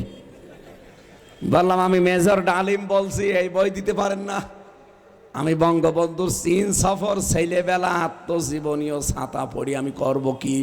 যদি পড়তে হয় নিয়ে আসেন, আমি মেজর ডালিম বলছি, ওইটা পড়লে জানা যাবে। আমার ফাঁসি চাই মতিয়ার রহমান রেন্টুর লিখা, এই বইটা নিয়ে আসেন। বলছে ওই বই পড়া যাবে না। পরবর্তীতে সাতক্ষীরার এক কারারক্ষী পেয়েছিলাম আশরাফ, ওরে বললাম যে ভাই আপনার বুকে অন্তত মুসলমানের নাম লিখা, আপনি একটু তাফসির এনে দিতে পারবেন আমারে? উনি এটিএম আজহারুল ইসলাম ছিল, নাম শোনেননি? ওনার কাছ থেকে 2টা বই আর 2টা তাফসির এনে দিল, একটা প্রোডাক্টিভ মুসলিম, আর আমি কারাগারের রাত দিন জয়নব আল গাজালির, আর তাফহিমুল কোরআন ফি জিলালিল কোরআন। এই 4টা এই পৃথিবীতে সবচাইতে বেশি ভালো লাগে যে 2টা তাফসির, তাফহিমুল কোরআন আর ফি জিলালিল কোরআন। আল্লাহ যেন ইচ্ছা করে ওদের হাত দিয়ে আমার কাছে ওই 2টাই পাঠিয়েছে। আপনার জীবনে তো টার্গেট থাকা লাগবে যে আমি কোরআন দিয়ে মানুষকে দাওয়াত দেব, তেলাওয়াত করে মানুষকে শোনাবো। কোরআন আমার আল্লাহর চাইতে সত্য কথা দুনিয়ায় কেউ বলতে পারে? পৃথিবীর মানুষের কম বেশি সবার দোষ গুণ আছে, কিন্তু আমার আল্লাহর কথায় কোনো দোষ গুণ। আমান আসদাকু মিনাল্লাহি কিলা। এইজন্য দাওয়াতি কাজের প্রথম মিশন বানাবেন কোরআন তেলাওয়াত করে মানুষকে শোনাবেন। 2 নম্বরে ওয়ায়ুসাক্কিহিম, আপনি পবিত্র করবেন কোরআন দিয়ে। কোরআন দিয়ে পবিত্র কিভাবে করা লাগে? কোরআনে কারিম বুঝতে হবে, পড়তে হবে, এবং এটা সমাজে, পরিবারে, রাষ্ট্রে কায়েম করতে হবে। কথা বলে না কেন? এই বাংলার জমিনকে যদি পবিত্র করতে হয়, সুদ থেকে, ঘুষ থেকে, জেনা থেকে, মিথ্যা মামলা থেকে, চুরি থেকে, ডাকাতি থেকে, এর ভেতরে আল্লাহ 500 আইন দিয়েছেন। এইগুলো সংসদে কায়েম করা লাগবে। সুতরাং যারা কোরআনে কারিম ওখানে নিয়ে আইনগুলো পাশ করবে, এই মানুষগুলো হবে আপনার অভিভাবক। 3 নম্বরে আল্লিমহুমুল কিতাব, কিতাবের শিক্ষা ব্যবস্থা জারি করা লাগবে। জালেমরা সবচাইতে বড় ক্ষতি করেছে এইটা, ওরা আল্লাহর কিতাবের শিক্ষা পুরাটা তুলে দিয়ে এমন এমন শিক্ষা লাগিয়েছিল যেটা পড়াও যায় না, পড়ানো যায় না। ক্লাস 7, 8, 9 আপনি পড়তে পারবেন, পড়াতে পারবেন। যদিও তত্ত্বাবধায়ক এখন যারা আছে উপদেষ্টা, এরা এখন এই পুরাটা বাদ দিয়ে দিয়েছে, নতুন কিছু সংযোজন করছে। ধর্ম উপদেষ্টা ডক্টর আফামা খালিদ সাহেব জানিয়েছে, আল্লাহর কোরআন থেকে, নবীর হাদিস থেকে 100 মার্কের আমরা সিলেবাস সামনে বানাবো। জোরে বলেন সুবহানাল্লাহ। আল হিকমা, হিকমা মানে সুন্নাহ, নবীজির আদর্শ দিয়ে এই পরিবার, সমাজ, রাষ্ট্র সাজাতে হবে। এই 4টা কর্মসূচি যারা সামনে নিতে পারে, এরা হচ্ছে রাসূলুল্লাহকে বন্ধু, অভিভাবক, গাইডলাইন দাতা পাবে। 3 নম্বরে ইমানদার হবে আমাদের বন্ধু। ইমানদারের কাজ কয়টা বললাম? 3টা। বলেন কয়টা? 1 নম্বরে যারা নামাজ কায়েমের আন্দোলন করে, বাংলাদেশে আজ হাজার হাজার মানুষ আছে নামাজ কায়েমের আন্দোলন করে, কে আপনি টের পান না? সুতরাং যারা নামাজ কায়েমের আন্দোলন করবে, এই মানুষগুলোকে বন্ধু বানাবেন, অভিভাবক বানাবেন। এদের উপরে দায়িত্ব দিলে নামাজ কায়েমেরা করতে পারবে, এই সিদ্ধান্তে আপনাকে আসা লাগবে। 2 নম্বরে ওয়ায়তুনা যাকাত, যাকাত ভিত্তিক অর্থনীতি কায়েম করতে হবে। বাংলাদেশে আজ সুদ 6 লাভ চলছে। এখানে বহু মানুষ বসে আছে, আমি জানি, যারা টাকা ছেড়ে রাখে টাকা আসে। এই কথা বলছে না কেন? 1000 টাকা দিলে 1200 টাকা দেয়, 200 টাকা বেশি দেয়। এরকম মানুষ নেই? কারা কারা এই ব্যবসায় আছেন হাত তোলেন তো। না নেই, আলহামদুলিল্লাহ, যাক ভালো, বাগেরহাট তো অনেক উন্নত। সুতরাং যদি কেউ এই কাজ করে থাকেন, আপনি মায়ের সাথে জেনা করছেন, আরো জোরে বলেন নাউজুবিল্লাহ। মায়ের সাথে জেনা করে নামাজে দাঁড়ালে নামাজ হবে, সামনে রোজা রাখলে রোজা হবে। সুতরাং এই অর্থনীতি যাকাত ভিত্তিক করার জন্য চেষ্টা করা লাগবে না? আর এটা ফেরেশতারা করবে। এই জন্য আমাদের অভিভাবক, আমাদের দায়িত্বশীল, আমাদের বন্ধু, এমন মানুষ সামনে আমরা বানাবো যারা যাকাত রাষ্ট্রীয়ভাবে কায়েম করতে পারে। ইসলামী ব্যাংকে যে 28টা নিয়ম নীতি চলে, মুশারাকা, মোদারাবা, মোরাবাহা, বায়ে সালাম, বায়ে ইস্তেসনা, বায়ে মুআজ্জাল, বায়ে ওয়াহিদা, এরকম 28টা নিয়ম আছে। আর সোনালী, রূপালী, চৈতালি, অগ্রণী যত ব্যাংক আছে, সবগুলোতে যদি এই নিয়ম নীতি চালু করে দিতে পারতাম, আর এটা হবে তখন যখন রাষ্ট্রীয়ভাবে যাকাত কায়েম হবে। এই জন্য যাকাত ভিত্তিক অর্থনীতির জন্য যারা কাজ করে, যারা সম্পদের যাকাত দিয়ে দেয়, এরা হবে আমার অভিভাবক, এরা আমার বন্ধু। অহম রাকিউন, যারা রুকুকারীদের সাথে রুকু করে, তার মানে জামাতবদ্ধ হয়ে যারা নামাজ পড়ে। আর জামাতবদ্ধ নামাজ আমাদের নেই অনেকের, কারণ আমরা এমন সিলেবাস বানিয়েছি যেখানে নামাজ জামাতে পড়া লাগবে, এটা আবার লিখে রাখা লাগবে। এটা কয়জন করেন? যারা এটা করবে যে লিখে রাখা লাগে, আমি জামাতে নামাজ পড়লাম না একা একা পড়লাম, এইটা আপনাকে লিখে রাখা, পরবর্তীতে আপনাকে দেখানো লাগবে। সুতরাং জামাতে নামাজ পড়ার গুরুত্ব বাড়াতে হবে। নবীজির কাছে কান্ত এসে বলে, হে রাসূল, আমি চোখে দেখি না, মাঝে মধ্যে মানুষজন পাই না, জামাতের যে গুরুত্বের কথা বললেন, আমাকে কি ছাড় দেওয়া যায়? নবীজি বললেন, ঠিক আছে, মানুষজন পাও না, যাও, ছাড় দিয়ে দিলাম। হযরতে আবু হুরায়রা বলেন, লোকটা যখন হেঁটে যাচ্ছিল, নবীজি আবার ডাক দিলেন অন্ধকে, তুমি কি মসজিদে মুয়াজ্জিনের আজান শুনতে পাও? বলে হ্যাঁ।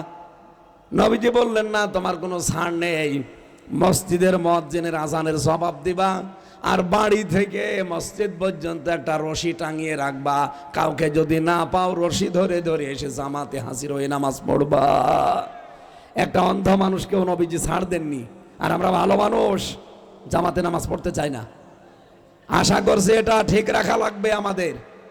এই তিনটা গুণ যাদের ভেতরে পাবেন এরা হচ্ছে খাঁটি ইমানদার। এদেরকে অভিভাবক, বন্ধু, গাইডলাইন দাতা, অভিভাবক এবং এদেরকে দায়িত্বশীল বানানো যায়। এই তিনটা গুণ যাদের ভেতরে পাওয়া যায়, অমাইয়াতাওয়াল্লাল্লাহা ওয়া রাসূলাহু ওয়াল্লাযীনা আমানু, যারা আল্লাহর দিকে, রাসূলের দিকে, ইমানদারদের দিকে ফিরবে, এই দলগুলোর সামনে গালেব হবে, বিজয়ী হবে, এই গ্যারান্টি, এই সিদ্ধান্ত নিয়েছেন আমার আল্লাহ। আল্লাহ যেন এই আয়াতটা আমাদের প্র্যাকটিক্যাল লাইফে চর্ম চোখে দেখান, বলেন আমিন। মা বোন যারা এসেছেন, সম্মানিত মা বোনেরা, খাদিজাতুল কুবরার জীবনী আমি পড়েছি। জীবনে এই মেয়েটা এক ওয়াক্ত নামাজ পড়েনি, রোজা রাখেনি, যাকাত দেয়নি, হজ করেনি, একটা দিনও জীবনে পর্দায় থাকেনি। তারপরেও আল্লাহ নিজে জান্নাতে ঘর বানিয়ে এই মহিলার জন্য পাঠিয়েছিলেন। একটাই কারণ, সে তার স্বামীর জন্য সব দিয়ে দিয়েছিলেন। সুতরাং আমাদের মেয়েদের অভ্যাস যেন খাদিজাতুল কুবরার মতো হয়। আপনার স্বামী যদি বাইরে থাকে দিনের কাজে, ইসলামের কাজে অথবা মানবতার সেবায় যদি থাকে, আপনি পেছন দরজা দিয়ে খাদিজাতুল কুবরার মতো সাপোর্ট দেবেন, উৎসাহ দেবেন। জান্নাতে খাদিজার সাথে আপনিও থাকতে পারবেন। আল্লাহ আমাদেরকে মেনে চলার তৌফিক দিন, আমিন। আজকে আমাদের প্রধান অতিথি এসেছে, উনি আপনাদেরকে দোয়া চাবেন, সালাম দেবেন। ওনার মায়ের একটা অনুষ্ঠান ছিল, এই জন্য আগে আসতে পারে নাই, এখন এসেছে যেহেতু আমরা ওনার সালামের পর এই মোনাজাত করে দিচ্ছি। একটু তাড়াতাড়ি করেন, কিছু নেই মাইক, এই মাইকটা দেন, তাড়াতাড়ি দেন, তাড়াতাড়ি দেন, মোনাজাত করে যাবেন, বসেন। সম্মানিত হাজিরিন, এ পর্যায়ে আপনাদের সামনে সালাম বিনিময় করছেন বাগেরহাট বাগেরহাট কচুয়া গণমানুষের প্রাণপ্রিয় নেতা, আমাদের সবার প্রিয় বাগেরহাট জেলা বিএনপির সাবেক আহ্বায়ক জননেতা এম এ সালাম ভাই। জননেতা এম এ সালাম ভাই। বিসমিল্লাহির রহমানির রহিম। সম্মানিত উপস্থিতি, আসসালামু আলাইকুম। সবাই বাড়ি যাওয়ার জন্য ব্যস্ত হয়ে যাচ্ছেন, কথা বলবো না, একটু পরে দোয়া হবে। আমাদের শ্রদ্ধেয় বড় ভাই আমির হামজা সাহেব দোয়া করবেন, আপনারা দোয়ায় শরিক হবেন। একটি কথাই বলবো, আপনারা জানেন যে আমাদের নেত্রী বেগম খালেদা জিয়াকে তার 40 বছরের ঘর থেকে বের করে দিয়েছিল কে? শেখ হাসিনা। আর সেই শেখ হাসিনা দেশ থেকে পালিয়ে গেছে, আর তার সে 32 নম্বরের বাড়ি সুধা সদন এবং খুলনায় শেখ হেলালের বাড়ি, আজকে কোনো ইট নাই। আল্লাহ তাআলা সেই বাড়ির ইটও খুলে নিয়ে গেছে। তো সবাইকে ধন্যবাদ, আসসালামু আলাইকুম। আমি আর কথা বাড়াবো না। সম্মানিত ভাইরা একটু মোনাজাত করছে, এই মোনাজাতটা করে দেন, আমরা মুসাফির অবস্থায় আছি। বসেন, সবার জন্য দোয়া করব, বসেন বসেন বসেন। ধানমন্ডির এই 32 নম্বর বাড়ির ইতিহাস এখন বের হচ্ছে। 1961 সালে এটা খাস জমি থেকে এটা করা, এই জন্য খাস জমি খাস হয়ে গেছে। যাক, কে কথা বলে না কেন? আমাদের ম্যাডাম খালেদা জিয়া অসুস্থ, উনি বাইরে আছে চিকিৎসার জন্য, আমরা দোয়া করছি তার জন্য। আজকে একটু বসেন ভাই, বসেন, মোনাজাতটা করি। আল্লাহুম্মা আমিন। আমার জেলখানায় লিখিত কিছু বই ছিল ভাইরা, আমার গাড়িতে আছে, যাওয়ার সময় নিয়েছেন, কাজে লাগবে। লা ইলাহা ইল্লা আনতা সুবহানাকা ইন্নী কুনতু মিনাজ জালিমিন। আল্লাহুম্মা গফিরলি ওয়ারহামনি ওয়াহদিনি ওয়াফিনি ওয়ারযুকনি ইয়া রাব্বাল আলামিন। আল্লাহ তাআলা বাগেরহাট জেলার ভট্টকনকপুরে মাদ্রাসার দিকে তাকাও। হাজার হাজার বান্দা বান্দি, রাত 11টা পার হয়ে গেছে, গভীর রজনী পর্যন্ত তোমার কোরআনের কথাগুলো আমরা শুনেছি। আমরা মন মতো কিছুই বলতে পারি নাই, তোমার কোরআনের কথা ছাড়া যতগুলো বলেছি আল্লাহ মেনে চলার তৌফিক দাও। এ মাহফিলের আয়োজন করতে গিয়ে যারা শ্রম দিয়েছে আল্লাহ তুমি তাদেরকে মাফ করে দাও রাব্বুল আলামিন। এখানে একজন ভাই মারা গেছে, বাবু ভাই, তাকে তুমি জান্নাতুল ফেরদাউস নসিব করো। লিটু ভাই, হাফিজ ভাই, সাইদ ভাই সহ নামনা জানা যত মানুষ মোনাজাত করে দোয়া চেয়েছে, মুসাফিরের দোয়া তুমি ফেরত দাও না, মন থেকে দোয়া করছি আল্লাহ তাদের মাফ করে দাও। এ মাহফিলটা বাস্তবায়নে যারা বিভিন্ন কায়দায় শ্রম দিল আল্লাহ তাদেরকে তার কাজ অনুযায়ী তুমি আখেরাতে পুরস্কার দান করো। মাহফিলের প্রধান অতিথি আল্লাহ আমাদের অভিভাবক, এই জেলার কৃতি সন্তান বড় ভাই আব্দুল সালাম, তার মাকে তুমি মাফ করে দাও, তার বাবাকে তুমি ক্ষমা করে দাও রাব্বুল আলামিন। আজকেও দোয়া চেয়েছিল, ম্যাডাম খালেদা জিয়ার জন্যে, তিনি অসুস্থ আছে যেহেতু তাকে তুমি শেফায়ে কামেলা জেলা দান করো। তার ছোট সন্তান তা কবরে আছে আরাফাত ভাই, আল্লাহ তুমি তাকে মাফ করে দাও। রাব্বুল আলামিন, মেয়েদের জন্য আলাদা করে তাদের দায়িত্বের কিছু বলতে পারলাম না। হযরতে খাদিজাতুল কুবরার জীবনী তাদেরকে অনুসরণ করার তৌফিক দাও। যত অতিথি এখানে এসেছে, আমার তারেক ভাই বসে আছে, শেখ ইউনুস ভাই সহ নাম না জানা যত মানুষ আমিন আমিন আমরা করছি। তোমার যে বান্দার মাধ্যমে আসলাম, হাফেজ মাওলানা আলী আহমেদ সহ প্রশাসনের যে ভাইগুলো এসেছে, থানার ওসি সহ যত প্রশাসনের ভাইরা, আল্লাহ তাআলা যে উদ্দেশ্য নিয়ে আমিন আমিন করছি, আমাদের জীবনের উদ্দেশ্যগুলো পূরণ করে দাও। এলাকায় মাটির নিচে যত মানুষ কবরে আছে, কবরগুলো জান্নাতুল ফেরদাউস বানিয়ে দাও। 3টা বছর মাথা থেকে পা পর্যন্ত জালেমরা এমন কোনো টর্চার নিয়ে যায় আমার উপরে করে নাই। শরীরটা যেন অসুস্থ, আমার কণ্ঠটাও বসে গেছে। মুক্ত জীবনে যখন ফিরিয়েই দিয়েছো আল্লাহ, তুমি আমার কণ্ঠটা শরীরটা আবার আগের অবস্থায় ফিরিয়ে দাও। আল্লাহুম্মা গফিরলি ওয়ারহামনি ওয়াহদিনি ওয়াফিনি ওয়ারযুকনি ইয়া রাব্বাল আলামিন। আল্লাহ তাআলা, যেই মানুষগুলো এই মাদ্রাসা প্রতিষ্ঠিত করেছিল এখানে তোমার নবীর এই ঘরকে, যারা এখানে দায়িত্বশীল আছে, যাদের কথা না বললেই না, কত মানুষের নাম তারা লিখেও দিয়েছে, সাইদ ভাই, হাফিজ ভাই, লিটু ভাই, বাবু ভাই সহ যত যুবক এই মাহফিলে খেদমত করছে। জার্মান প্রবাসী সালমা খালুর স্বামী হারুন রশিদ, সে অসুস্থ হয়ে আছে, শেফায়ে কামেলা আজেলা নসিব করো। তুমি আমার কণ্ঠটা ভিক্ষা দাও। কোরআনের কথাগুলো বলার জন্যে যে যোগ্যতা দরকার আল্লাহ তুমি আমাকে ফেরত দিয়ে দাও। এ মাদ্রাসার যত প্রয়োজন আছে আল্লাহ তুমি পূরণ করো। এলাকার বান্দা বান্দীদের মন দিল তুমি এই নবীর ঘরের দিকে ঝুঁকিয়ে দাও। মেয়েরা যারা অসুস্থ আছে তাদেরকে শেফা দাও।